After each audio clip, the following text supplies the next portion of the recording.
अस्सलाम वालेकुम everyone. Pharmacology video में आज हम ऑटोनॉमिक नर्वस सिस्टम की फार्माकोलॉजी पढ़ेंगे।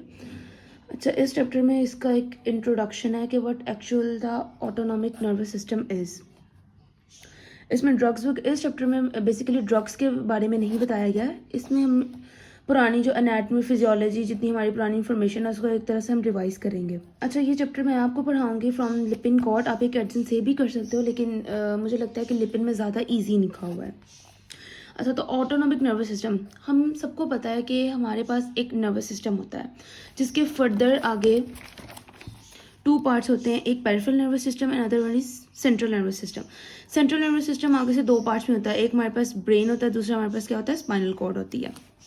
अब इसमें देखें पेरिफेरल नर्वस सिस्टम फर्दर हमारे पास क्या फर्दर किस में डिवाइड हो रहा होता है, एक इफ्रन डिवीजन में, अदर वन इज एफ्रन डिवीजन। अच्छा, अब इसमें हमारे पास जो एफ्रन डिवीजन है इसमें क्या हो रहा होता है, अब इसने क्या करना होता है, हमारे पास जो पेरिफेरी पे क्या है, समझ लो कि हमारी पेरिफेरी है, इस पे कोई भी सेंसरी स्टिमुलस एक्ट करेगा, ठीक है, तो यहाँ से जो इम्पल्सेस ट्रेवल करके हमारे सीएनएस तक जाएंगे दैट इज एफरेंट इम्पल्सेस। तो इसमें क्या होगा, सारा एफरेंट इम्पल्सेस, यानी कि इसने क्या करना है, from the periphery sensory input जो आया है उसको इम्पल्सेस में कन्वर्ट करके किधर लेके जाना है, सीएनएस की तरफ। फिर हमारे पास आता है इफरेंट। इफरेंट में हमारे पास क्या होता है, जो इन्फॉर्मेशन हमें आई है from the afferent impulses CNS में, सीएनएस उन आगे से जो रिस्पॉन्स जनरेट करना है उसको सीएनएस से पेरिफेरी की तरफ भेजता है, ठीक है, ये इफरेंट का काम है। इफरेंट फर्दर आगे से दो तरह के होते हैं, एक autonomic and somatic. Autonomic system वो होता है जो इनवॉलेंट्री सिस्टम को कंट्रोल कर रहा होता है, ठीक है, जिसमें फर्दर उन्होंने आगे से तीन सिस्टम बताए हैं, एंटेरिक, सिंपैथेटिक एंड पैरासिम्पैथेटिक। और एक हमारे पास है सोमैट्रिक जो कि वॉलेंट्री सिस्टम को कंट्रोल कर रहा होता है।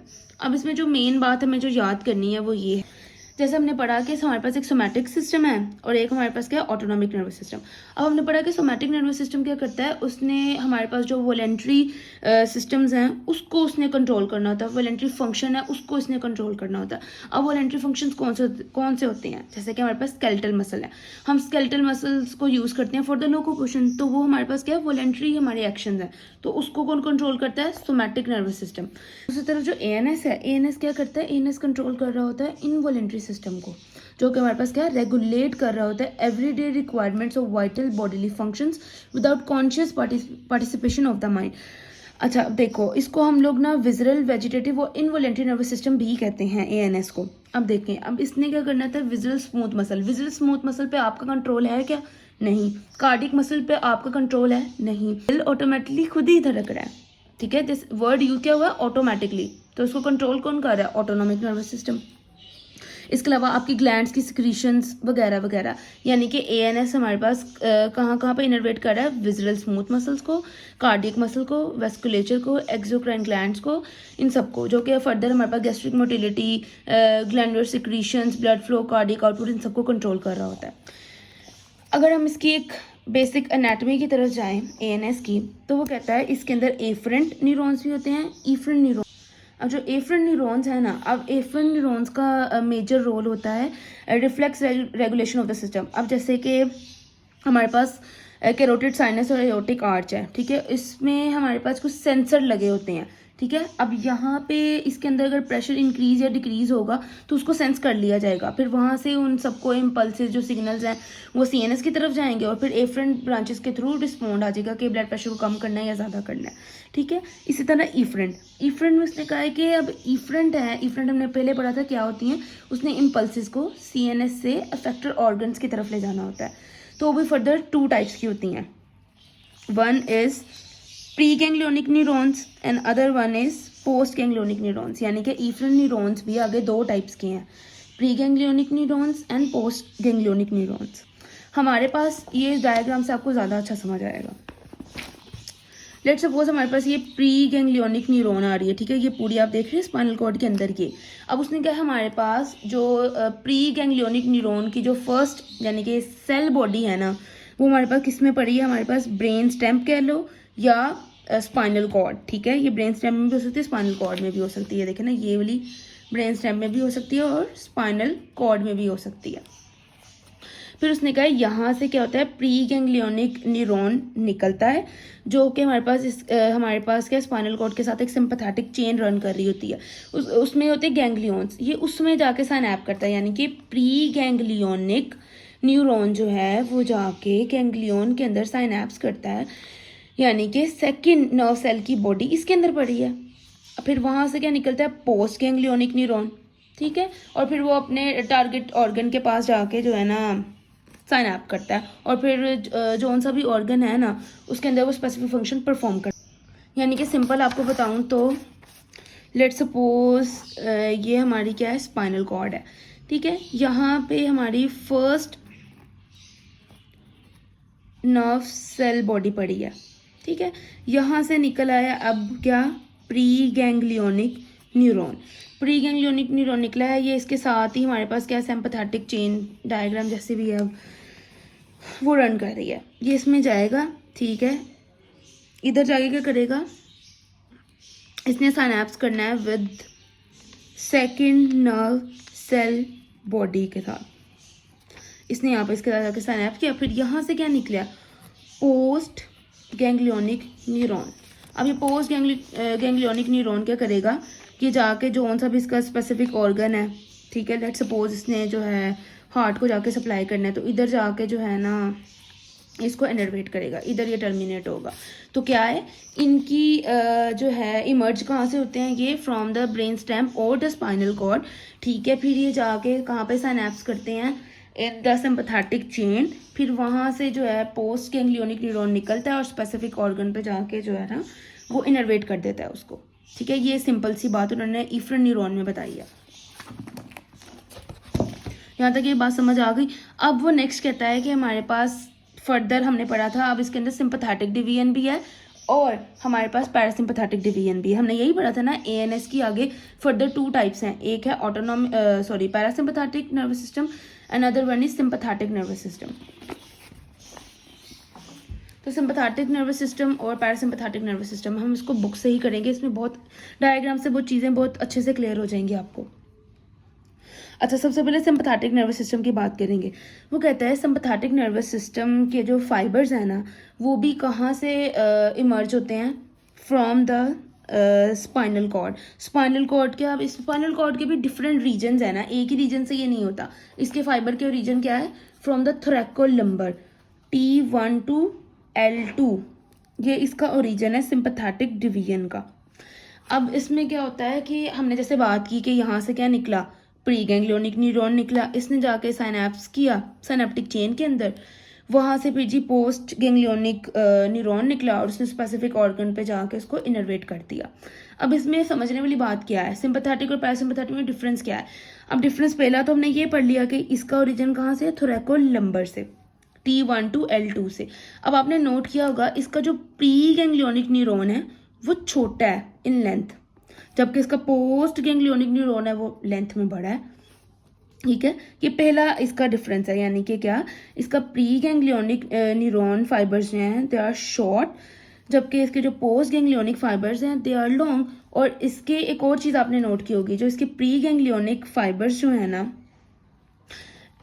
ये हाईली ब्रांच्ड हैं, देखें इसकी कितनी सारी ब्रांचेज हैं, इतनी सारी ब्रांचेज जो है ना अब फर्दर जाकर कितने सारे जो है ना पोस्ट गैंग्लियोनिक न्यूरॉन के साथ जो है ना इनर्वेट कर रही होती हैं, यानी कि एक के साथ नहीं कर रही, काफ़ी ज़्यादा वो कर रही हैं।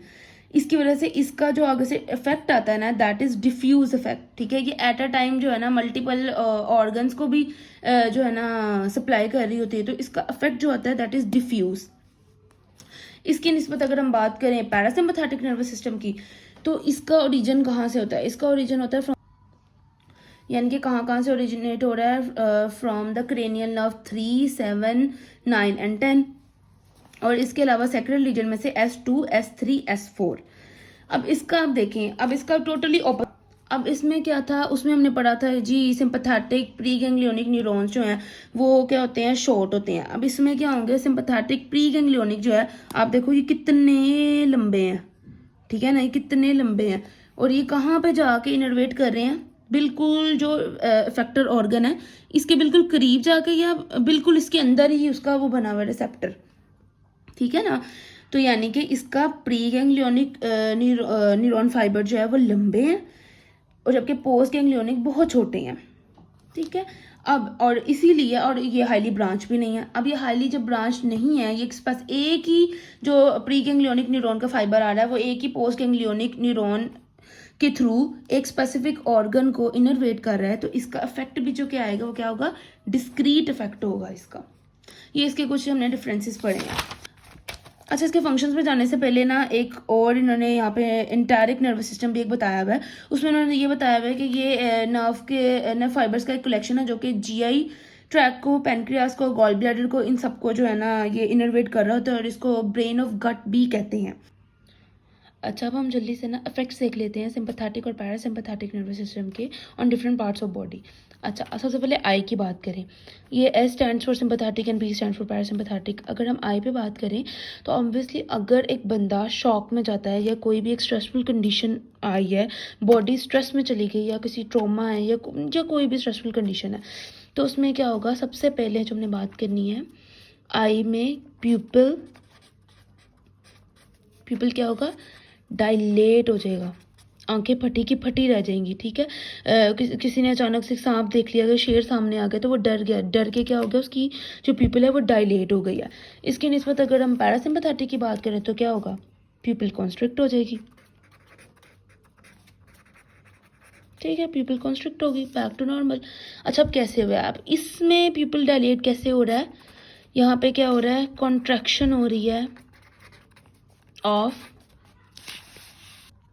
अच्छा इसमें क्या था, इसमें कॉन्ट्रैक्शन हो रही है ऑफ आइरिस रेडियल, जिसकी वजह से क्या हो गया, प्यूपिल डायलेट हो गया। अब इसमें क्या होता है, इसमें होती है contraction of iris sphincter, iris sphincter, जिसकी वजह से पीपल जो है वापस कॉन्स्ट्रिक्ट हो रहा है, बैक टू नॉर्मल। अगर हम इसके बाद हार्ट की बात करें, हार्ट पे भी क्या होता है, सिंपैथेटिक इफेक्ट भी होता है, पैरासिम्पैथेटिक इफेक्ट भी आते हैं। सिंपैथेटिक इफेक्ट की बात करें, ऑब्वियसली अगर बॉडी में सिंपैथेटिक नर्वस सिस्टम एक्टिवेट हुआ है, यानी कि बॉडी स्ट्रेसफुल कंडीशन में, तो क्या होगा, उसका हार्ट रेट भी इंक्रीज होगा, कार्डियक कॉन्ट्रैक्टिलिटी भी इंक्रीज होगी, ब्लड फ्लो भी इंक्रीज हुआ होगा। इसके ये सारे यानी कि इंक्रीज हो रहे हैं। इसकी निस्बत यहाँ पे यही चीज़ें जो है ना क्या हो रही हैं, डिक्रीज हो रही हैं। यानी कि सिंपैथेटिक नर्वस सिस्टम में heart rate increase, cardiac contractility भी इंक्रीज, ब्लड फ्लो भी इंक्रीज, जबकि पैरासिम्पैथेटिक में जब बॉडी नॉर्मल हो रही होगी, नॉर्मल होमियोस्टेसिस की तरफ जा रही होगी, तो क्या होगा, सब चीज़ें डिक्रीज हो जाएंगी पैरासिम्पैथेटिक में। फिर अगर हम ब्लड सप्लाई की बात करें, ब्लड वेसल्स की बात करें, तो ब्लड वेसल्स को सिर्फ और सिर्फ कौन इनर्वेट कर रहा होता है, हमारे पास सिंपैथेटिक नर्वस सिस्टम। इसके ऊपर पैरासिम्पैथेटिक का कोई इफेक्ट नहीं है। तो अगर कोई सिंपैथेटिक नर्वस सिस्टम इसको इनर्वेट कर रहा है, तो कोई स्ट्रेसफुल कंडीशन होगी तो क्या होगा, स्केलेटल मसल में भी ब्लड फ्लो इंक्रीज हो जाएगा, क्योंकि ब्लड वेसल्स क्या हो रही हैं, डायलेट हो रही हैं। ब्लड वेसल्स डायलेट हो रही हैं तो क्या होगा, स्केलेटल मसल में भी ब्लड फ्लो इंक्रीज हो जाएगा, स्किन में भी जो वेसल्स होंगी उसमें भी ब्लड फ्लो इंक्रीज हो जाएगा। एड्रिनल मेड्यूला की बात करें तो इसमें भी क्या है, सिंपैथेटिक इनर्वेशन ही है इसकी भी। तो इसमें भी क्या होगा, जब सिंपैथेटिक नर्वस सिस्टम एक्टिव होगा तो ये करेगा, रिलीज करेगा एपिनेफ्रीन और नॉन एपिनेफ्रीन, ठीक है। अगर हम बात करें यूरिटरी और ब्लैडर की, तो इसमें सिंपैथेटिक और पैरासिम्पैथेटिक दोनों होते हैं। सिंपैथेटिक की बात करें तो इसमें क्या होगा, डिट्रूजर मसल आपको पता है हमारे पास ब्लैडर में प्रेजेंट होता है। डिट्रूजर मसल क्या करेगा, उसमें इसकी होगी रिलैक्सेशन, और जिसमें स्फिंक्टर प्रेजेंट होंगे वो होंगे कॉन्ट्रैक्ट, जिसकी वजह से नॉर्मल जो है यूरिनेशन या डेफिकेशन का प्रोसेस नहीं होगा। इसके निस्बत अगर पैरासिम्पैथेटिक की बात करें, जो कि रेस्ट और डाइजेस्ट कंडीशन में आपको पता है एक्टिवेट होता है, जब सब चीज़ें नॉर्मल होगी तो ऑब्वियसली क्या होगा, डिट्रूजर मसल भी है उसकी भी कॉन्ट्रैक्शन होगी और स्फिंक्टर जो है वो रिलैक्स कर देगा, तो नॉर्मल यूरिनेशन और डेफिकेशन का प्रोसेस भी कंटिन्यू हो जाएगा। फिर अगर जीआईटी की बात करें, जीआईटी में भी सिंपैथेटिक भी है, पैरासिम्पैथेटिक भी है, ठीक है। तो सिंपैथेटिक में क्या होगा, ऑब्वियसली अगर एक स्ट्रेसफुल कंडीशन है उस सूरत में आपकी भूख तो बिल्कुल ही मर जाती है। अब आपके सामने शेर आया हुआ है, शेर आ गया बिल्कुल सामने, या कोई भी ऐसी चीज़ जो आपकी लाइफ थ्रेटनिंग कंडीशन है या कुछ भी इस तरह का, उस वक्त आप ये तो नहीं सोचो कि आपको भूख लगी और ये तो भूख मर जाती है, यानी कि इन अ सेंस कि गैस्ट्रिक मोटिलिटी डिक्रीज हो जाती है, उसमें सिक्रीशन वगैरह वो डिक्रीज हो जाती है, जो इसमें स्मूथ मसल्स होते हैं उनकी टोन डिक्रीज हो जाती है, जबकि पैरासिम्पैथेटिक में ये सारी चीज़ें बैक टू नॉर्मल हो जाती हैं, यानी कि इंक्रीज हो जाती हैं। ठीक है। अब ये वाहिद डिफरेंस आप देखें, सब चीज़ें जितने भी सिंपैथेटिक में हैं, ऊपर हार्ट में देखें इसमें भी इंक्रीज़ हो रही है, हर चीज़ ब्लड सप्लाई इंक्रीज़ हो रही है, लेकिन इसमें ये चीज़ का ध्यान रखना है कि इसके अंदर जो जीआईटी की मोटिलिटी वो डिक्रीज़ हो रही है। साइलरी ग्लैंड की बात करें तो इसमें भी सिंपैथेटिक और पैरासिम्पैथेटिक दोनों हैं। सिंपैथेटिक सिस्टम जब एक्टिवेट होगा तो थिक विस्कस का हमारे पास सिक्रीशन होगी, जबकि अगर पैरासिम्पैथेटिक की बात करेंगे तो इसमें कंसिस्टेंसी जो है हमारे पास स्लाइवा की, दैट इज़ वाटरी एंड कुपियस। ठीक है। अगर हम बात करें इसमें ट्रेकिया और ब्रोंक्यूल्स की, ये भी बहुत इंपॉर्टेंट है। अब देखो, जब एक बंदा किसी भी स्ट्रेसफुल सिचुएशन में है, तो आपने देखा है जब बंदा डर रहा होता है या किसी खौफ में होता है तो उसकी सांस किस तरह तेज़ तेज़ चलने लग जाती है, या दर्द में भी होता है उसकी सांसें तेज़ चल रही होती हैं। अब सांसें तेज़ चल रही हैं तो उसके लिए उसको क्या चाहिए, एयर वे जो है वो खुला होना चाहिए। एयर वे खुला होगा तो एयर के जो पैसेज है वो आसान होगा। तो अब इसमें क्या होगा, हमारे पास ट्रेकिया ब्रोंक्यूल्स में क्या होगी, डायलेशन होगी इसकी भी। उसके निस्बत अगर पैरासिम्पैथेटिक की बात करें तो इसमें बैक टू नॉर्मल कंस्ट्रक्शन होगी। सिस्टम एक्टिवेट होगा तो क्या होगा, इजैकुलेशन होगी। ठीक है, क्या होगी, इजैकुलेशन। पैरासिम्पैथेटिक में क्या होगा, it stimulate the process of erection.